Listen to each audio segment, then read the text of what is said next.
It's a Takeaway Tuesday here, and we are talking about Tom Brady and the offense struggling to finish drives in New England, the injury issues that are running rampant throughout the Bucs secondary, and we dive into our biggest takeaways from the Week 4 victory over the New England Patriots. You are Locked On Buccaneers, your daily Tampa Bay Buccaneers podcast, part of the Locked On Podcast Network, your team every day.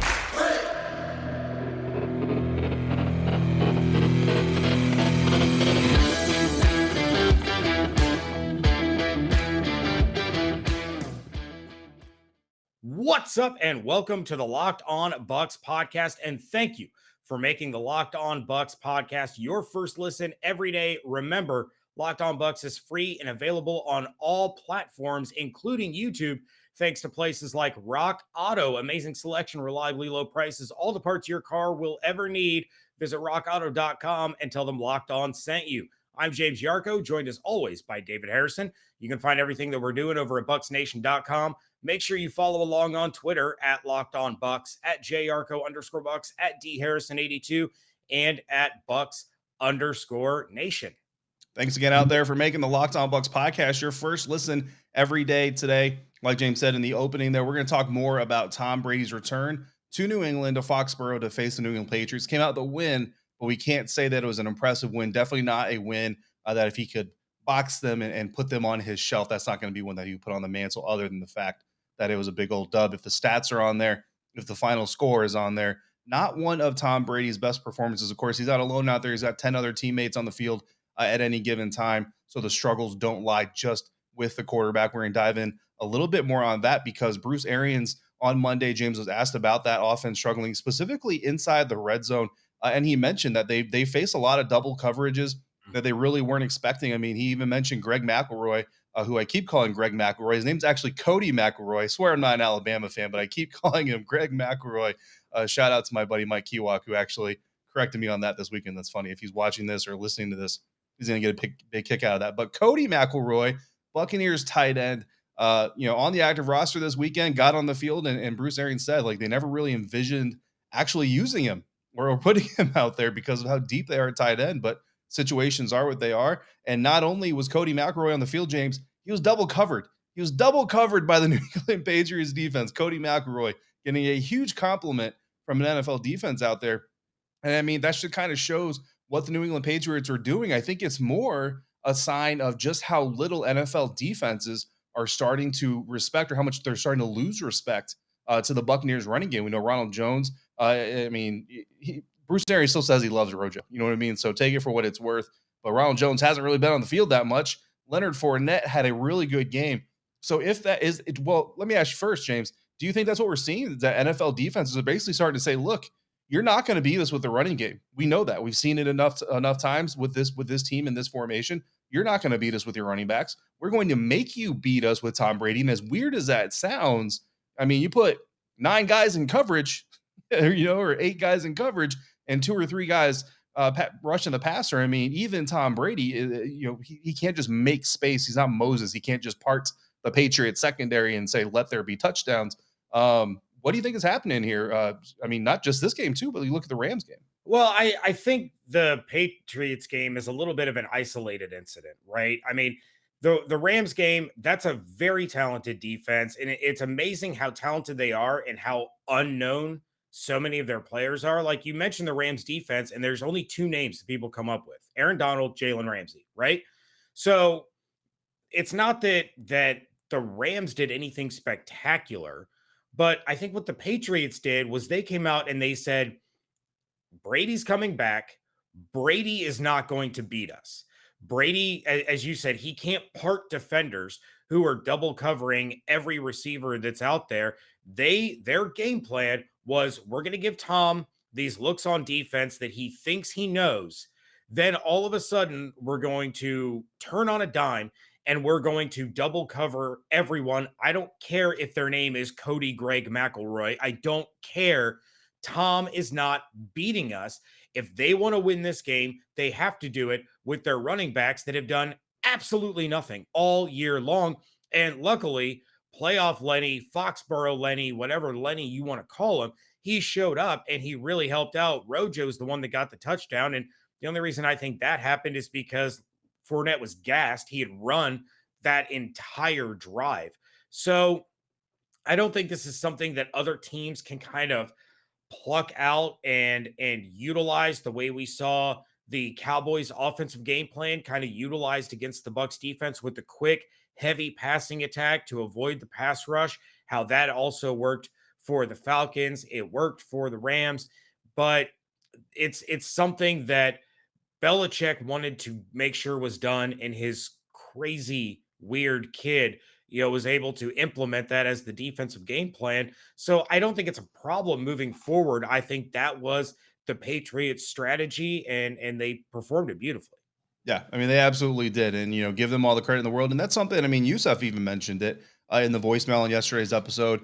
I actually saw him tweet it as well later on. I think that was on Tuesday or on Monday rather. That he sent that tweet out that he'd been telling people all week, and I don't know how many people he has around him that were telling him the Bucs are going to blow the Patriots out of the water, but he said he'd been telling people all week that the defense was going to be better. And you go back to 2 years ago, even when the Patriots still had Tom Brady, they didn't have a lot of weapons for him.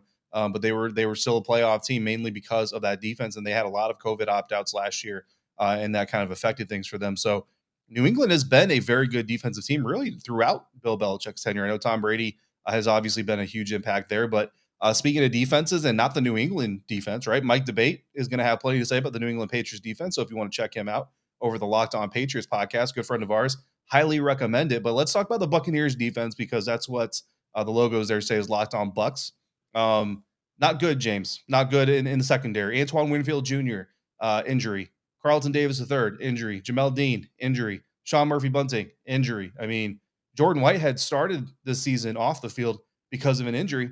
He's the only starting DB on the field now. Like the tables have turned. How the turns have tabled, or how, whatever the saying is that I'm butchering, like Greg McElroy. Which obviously is required. The Buccaneers bring in guys like Richard Sherman, Pierre, Desir, who I didn't honestly name. This isn't any disrespect to him. When I heard the name was joining the Bucs, I was a little surprised to hear that he's still playing NFL football. Happy for him. You know what I mean? It's a name I hadn't heard in a long time. And not only are they having to bring those guys in, but Richard Sherman is playing on 2 days practice, starting, playing all but one snap against the New Yeah. England Patriots. Again, BA was asked about it. Very happy with what Richard was able to do. It kind of shows you that NFL savvy. And real quick, James, what are your thoughts on these injuries? Okay, just real quick for those who missed it. Antoine Winfield Jr. BA says it's he doesn't think it's likely that they're going to get him cleared from concussion protocol before next weekend against Miami. So probably expect him to be missing. Carlton Davis apparently was in the MRI machine as they were speaking, so we'll get more from him. Jamel Dean, basically BA said we're going to have to wait till Wednesday to see what happens there, and then SMB is coming along, but he's not coming back, obviously.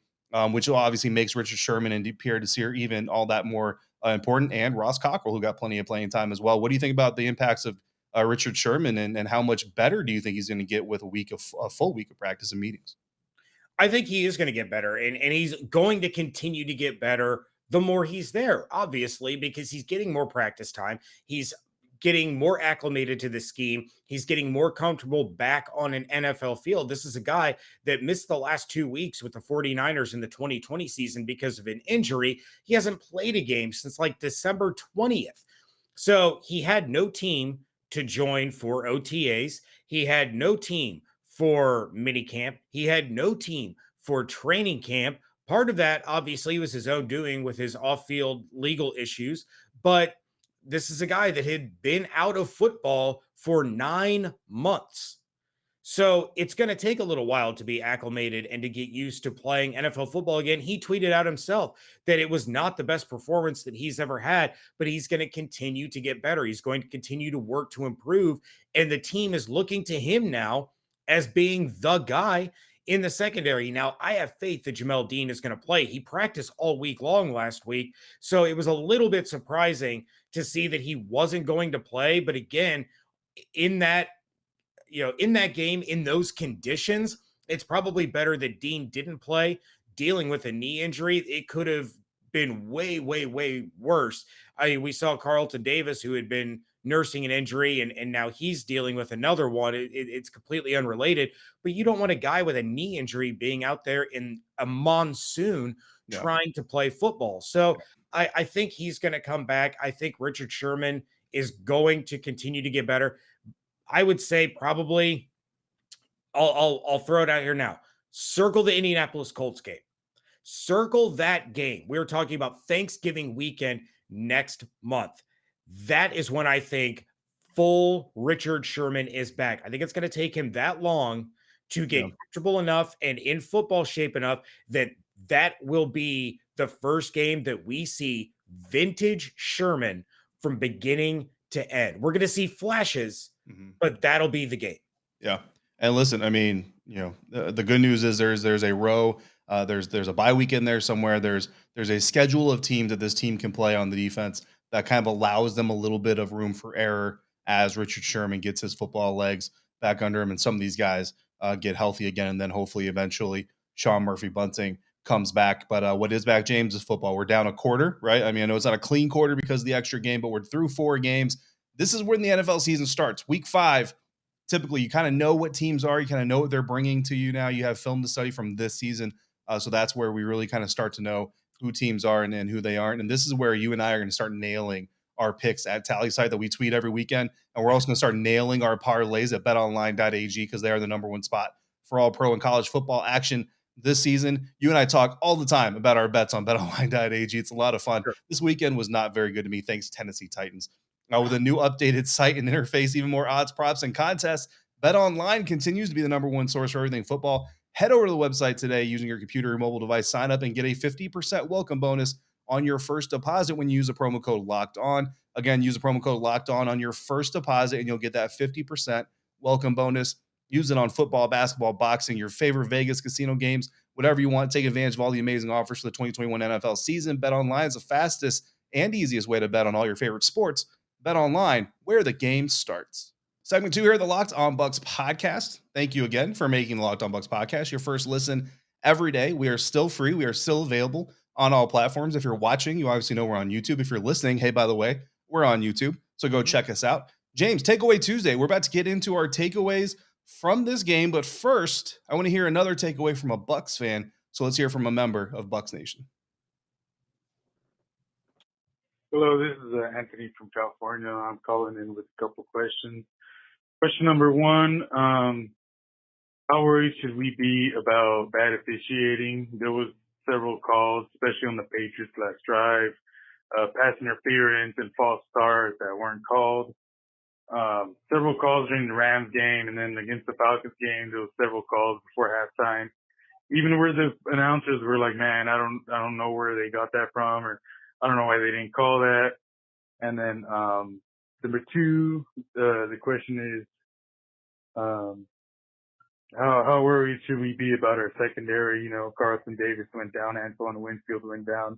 Sherman came just in the nick of time, but I don't know how worried we should be. I'm not in panic mode, and I have trust in the defense. And the third question actually is involving crowd noise. There were a couple of routes that I saw that there was some miscommunication. I know it's the second year of the team, first year with full crowds, but I feel like crowd noise was a factor, and I felt like there was some miscommunication, and I just want to know your opinion. Should we be worried about crowd noise? Is this team, obviously this team's not peaking, injuries, officiating, seems really young, but I'm just calling in with some concerns. I'm not panicking. I'm not worried, but I see there's still work that needs to be done, and I see us going into the bye, without losing a game or just losing one. Eagles, Miami, Bears. I don't see us losing any of those games. So cool. Let me know what you guys think. Have a good day. God bless. Bye. Anthony, thank you so much for calling. Look, I'm going to be honest. I'm always worried about officiating, always, because up until probably David, after the Bears game last year, the Bucs were constantly shooting themselves in the foot with penalties, and it had been that way for I don't know, like the last 15 years. Yep. So early in the season, already through 4 games, the Buccaneers have the second most penalties in the NFL called against them, and they have the most penalty yards against them in the NFL. So something changed between the end of last year and the beginning of this year to where they're falling back into their old habits, and it's stupid mental mistakes. Now, some of them, Anthony, you're 100% right. It's bad calls. The defensive pass interference against Jordan Whitehead on that final Patriots drive was egregious. That was absolutely terrible. Whitehead was going to make a play on the ball, and Henry's the one that came across Whitehead's face. Now, if anything, that's offensive pass interference, but something needs to change inside that building. Something needs to get in these guys' heads to get rid of these stupid false starts and illegal formations and these just boneheaded penalties are going to happen. They're going to happen in every single game, but you can't have these self-inflicted wounds that are easily avoidable. Yeah, absolutely. And as far as secondary is concerned, I mean, look, whenever you got 4 out of 5 starters injured, you're gonna be concerned about it. You know what I mean? But Rich Sherman did look good against. Honestly, I think it's an opponent that it's going to be harder to play against. And you never want to sleep on any NFL team, but I think that's probably the biggest challenge was this past weekend that he's going to face until he really has a chance to get his legs under him. I will say this though, when you talk about why did the Buccaneers sign a guy like Richard Sherman versus trading for a guy like C.J. Henderson, CJ Henderson has yet to prove that he can even play in the NFL. And I don't mean against receivers. I mean in an NFL defense. We don't even know if he understands schemes. We don't even understand if he can play with his teammates out there in Jacksonville. Richard Sherman can ball. The question was not about could Richard Sherman play in the NFL. It was how quickly could he adapt to the scheme. So you put a guy out there, you at least know how he knows how to handle the National Football League. And that's basically what you saw as a guy relying on his instincts and his NFL experience. As far as crowd noise is concerned, I mean, crowd noise is always going to make an impact. Nobody's immune to it. I wouldn't be concerned about crowd noise moving forward.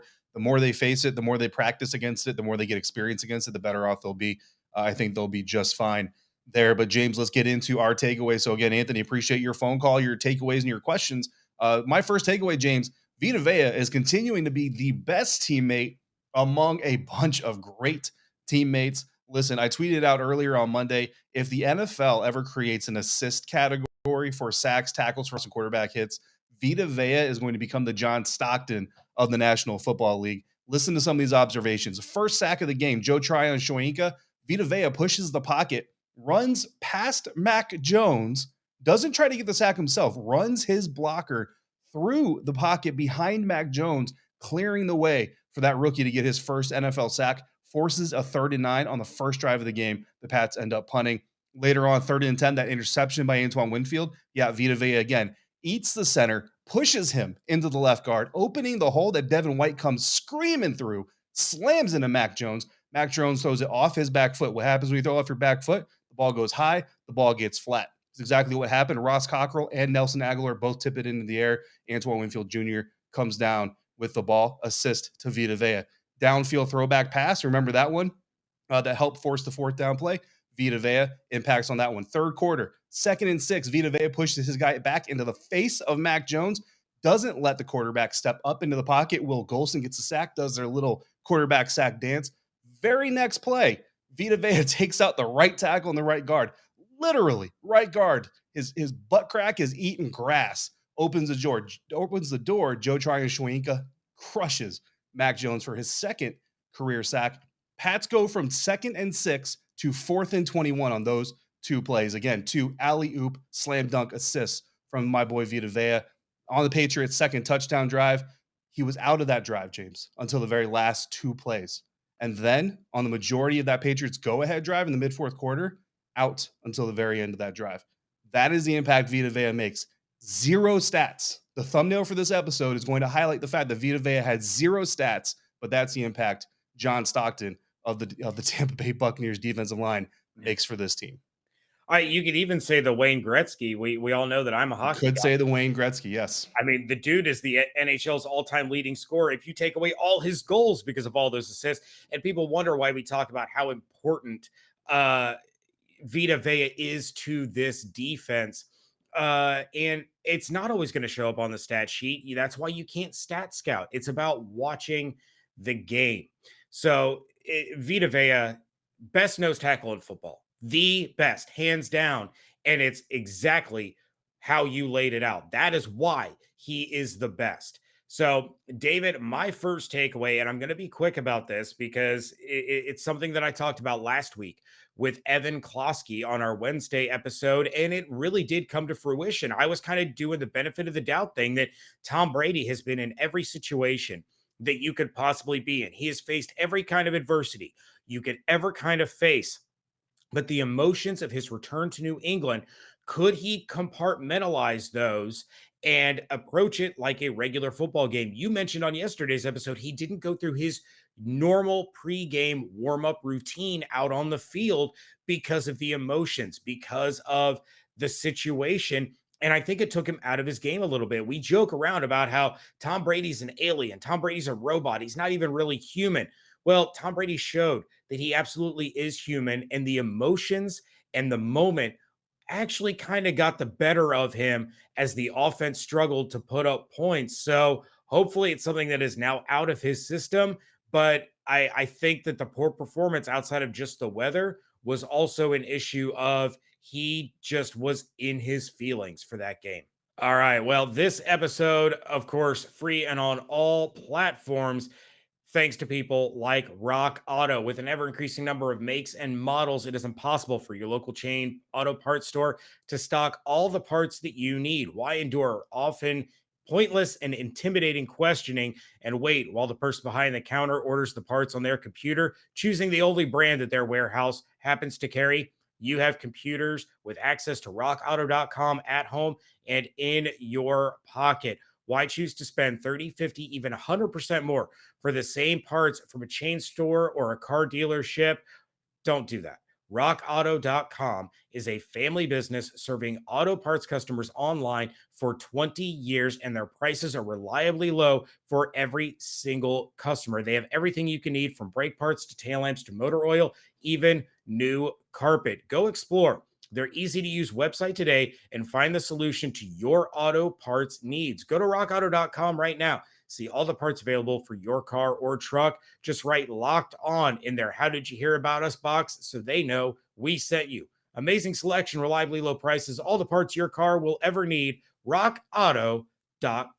Wrapping things up here on a Takeaway Tuesday edition of the Locked On Bucs podcast. James Yarko, David Harrison on Twitter at @JYarko_Bucs, at DHarrison82. David, let's kick it over to the voicemail line and hear who else is calling in response to the Buccaneers win over the Patriots. Good morning, gentlemen. This is Manny from Atmore. Fire the cannons, baby. We'll take it. Wasn't the prettiest, but we weren't playing a chump team. The Patriots were looking good. I'm really actually impressed with their quarterback. That kid's going to have a secure future in the league for sure. I think it was a pretty emotional night for Tom altogether. The game was, at times sloppy. At times we missed opportunities. At times our defense shined. At times it didn't. So, it's all I feel the normal until we get, synced up. I feel bad for Sherman, man. He looked, if he can't do what he did with 2 practices, and at times he kind of looked a little like a little off, a little confused or whatnot, and he still played. I can only imagine what he's going to bring to the team after he gets all acclimated with the playbook and all that. So I'm really excited about that. Definitely not good to see our boy 24 go out of the game. Carlton is definitely much needed, and we're just hoping and praying that he's okay. I'm just excited. I really am. We went in there. He's a human being. Tom Brady's a human being, right? He's a professional football player. He's been doing this for many years. But a night like last night, it's going to get to you at some point. He broke the yards record, right? But all of the yardage that he did, that he threw for in his career, were in this field, and most likely for this team that he was playing against last night. It showed at the end of the game how he and the rest of the other teams, the Patriots team, were appreciative of what he's done and what he's brought to this game. And I think that was the edge last night. I think that's why he was off a little bit. Yeah, we can blame it on the weather too and the rain and all that stuff, but I feel like hey, again, you're a human being, man. You're not made out of steel. And I think that with all the emotion, the yards record, coming back to Foxborough, and playing there and all that stuff, and it just really played a role into his performance, and as far as some sort of impact to it. Looking forward to the Dolphins game. I'm actually traveling down from Atmore to come see them play. I'm excited about that.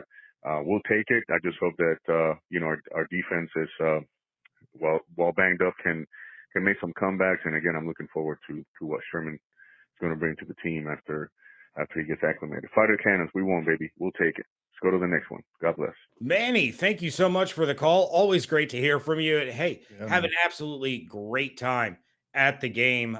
David, I'm going to kick it over to you, let you respond to this voicemail, because he Yeah. basically echoed my sentiments there from my first takeaway. So I'm glad I did that one first instead of waiting until after the call. Yeah, listen, Richard Sherman, 51.8 coverage grade from PFF in his first week in the 2021 NFL season. Not good. Not good. But you know something? But like you said, I mean, he got the job done, and he's a professional, and getting a full week of practice is definitely going to help. Care to take a quick stab, James, at who the top graded cornerback for the Buccaneers this weekend?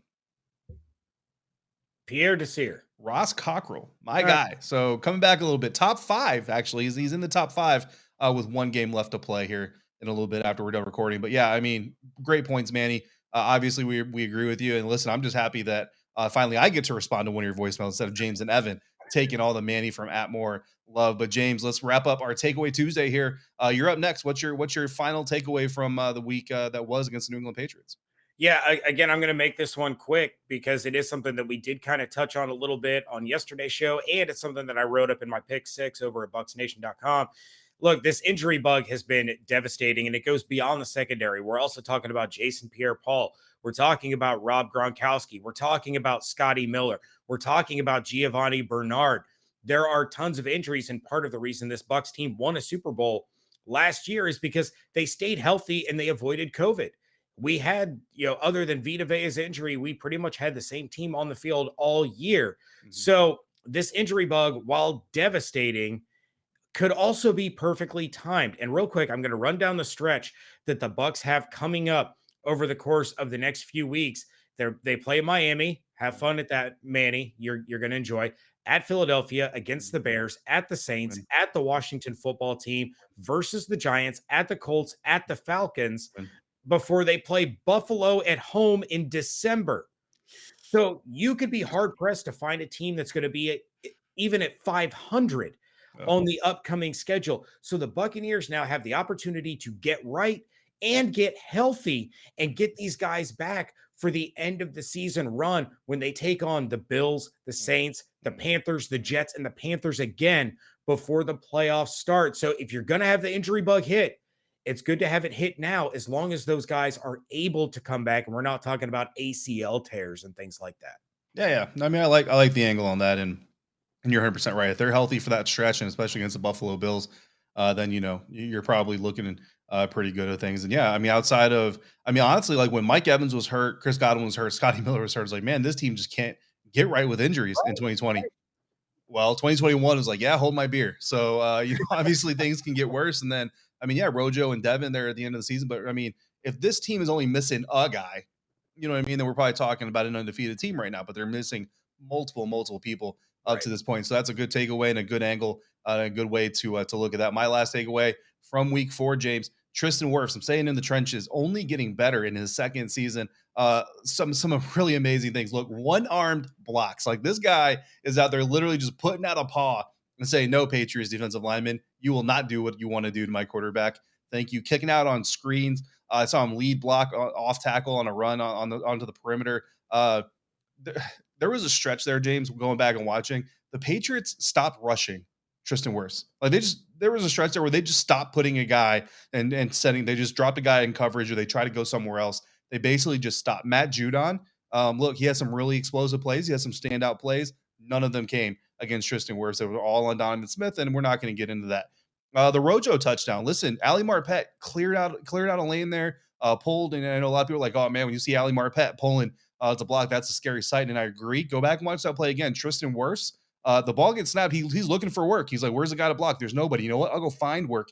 Gets to the second level, engages Patriots linebacker Dante Hightower.